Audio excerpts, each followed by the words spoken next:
posted by you/mom's funeral. Like the title says, I, 26F, just lost my mom a couple of days ago to ovarian cancer. I'm devastated right now, and my boyfriend John, 31M, of 1.5 years isn't helping me at all. My mom and I weren't on good terms before her death because of my boyfriend. John and my mom never got along because he's a deeply set atheist, and my mom was very religious. Major issues arose once I got pregnant and had my daughter. My mom pressed for me to have my baby baptized into the church, which I wanted to do, but John was dead set against it. He convinced me that baptizing her and indoctrinating her was a bad choice and that we should let her choose when she was old enough. I agreed. My mom didn't take this well at all, and after many angry and hurtful arguments, she cut off contact with me. Not having my mom with me during my pregnancy or my baby's birth took a big emotional toll on me, but John insisted it was for the best, and that he didn't want my mom near my daughter at all, saying that my mom was evil for hurting me. At the time, I was angry, so I agreed. I found out my mom was sick with ovarian cancer a month ago when she called me and wanted to talk. I was horrified, and all the bullcrap kind of just fell away. I tried to make the best of my time with her, brought my daughter to meet her grandma, and tried to build good memories with her. I'm happy to say we reconciled, and my mom and I made our peace with each other before she died. I don't want to trash my boyfriend, but John has been a pain in the effing rear since I found out my mom was sick. He said she deserved it but quickly backed down when he saw how angry that made me. He refused to go with me to visit or help care for my mom. He didn't even really want to listen to me talk about how happy I was to reconnect with her. All he did was remind me that my mom had hurt me and that I shouldn't have any contact with her, insisting she didn't deserve for me to speak to her.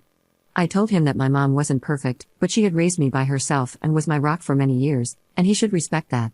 He said nothing, aside from telling me there was no value in talking to her. Now we're planning the funeral. I asked John to go with me, and he refused instantly. He said he hated my mom, that she was a C-word to our family, and that he wasn't going to church ever. He claimed it was rude and insensitive of me to ask. When I said I was taking my daughter, he had the nerve to actually tell me that I was not, under any circumstances, taking her. I have been through an emotional roller coaster this past week. I lost my mom just after we finally made up. My boyfriend has been incredibly unsupportive, and now he's refusing to let me take my child to her grandmother's funeral and refusing to come to support me. My daughter is the one thing that brings me comfort, and I want her with me. Is that so unreasonable? It seems like the more I push, the more he digs his heels in, and I just can't take it anymore. I don't know what to do.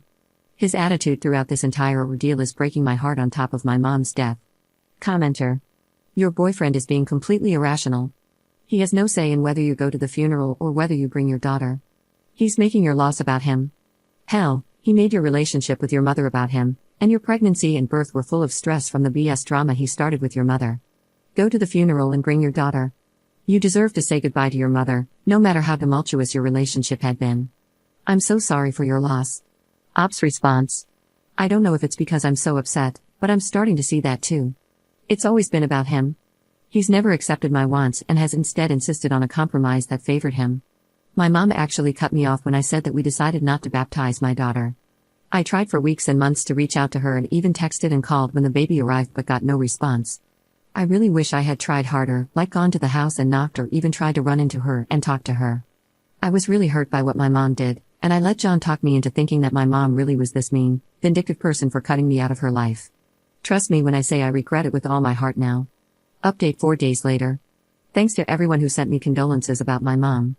It's been really hard these past several days, but I've been hanging in there. I tried being reasonable with John about how he wanted to handle things. I even told him, as one poster here suggested, that he didn't have to attend the service and could wait in the lobby with my daughter while the service was ongoing. Then, she could spend time with my family afterward. But he shot that down again. He said he would be able to hear the service, and that was a violation of his beliefs, and asking him to compromise on those beliefs was unconscionable and unfair to our daughter. I told him I had had it. This was the icing on a very large cake. I told John that, as of this week, I wanted our bank accounts separated. He had made us joint accounts to ensure we split everything equally to be fair, despite me making more, and that I'd be staying with my brother after the funeral while we figured out what to do, whether that meant a total breakup or counseling. It was up to him. He said counseling was for the weak-minded, that we were staying together despite my empty threats, and that there was no way in F he was letting me take his money. He became very loud and got in my face during this conversation, so I just let him throw his tantrum until he took my silence as agreement. I took my daughter with me to the viewing with no problems. John and I barely spoke that day, which was fine by me. But things hit the fan the next day. When I got up in the morning to get myself and my daughter ready, I discovered he had the mother-effing gall to park his car directly behind mine, blocking me into the driveway. I had no way to get to the funeral in my own car.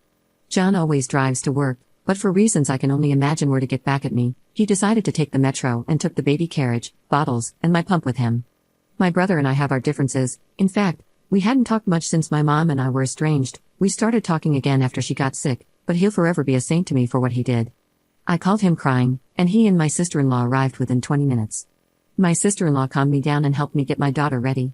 They even brought spare bottles, a carrier, and a pump. Thanks to them, I was able to attend my mom's funeral in comfort, and my daughter was an angel during the service. My brother and sister-in-law calmed me down, and everything went perfectly.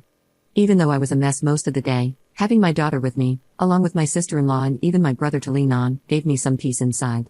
I've made up my mind not to tolerate John's insane and controlling behavior anymore. He had a litany of excuses for what he did. He even tried to claim his car had problems, and I don't want to hear any of them. I never wanted to be a single mom. I always wanted to raise my baby within a family.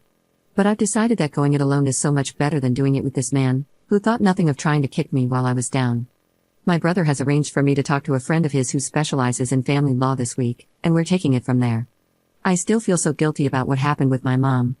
I miss her so much. I hope that from here on out, I can make her proud of me, despite my mistakes. Up in the comments.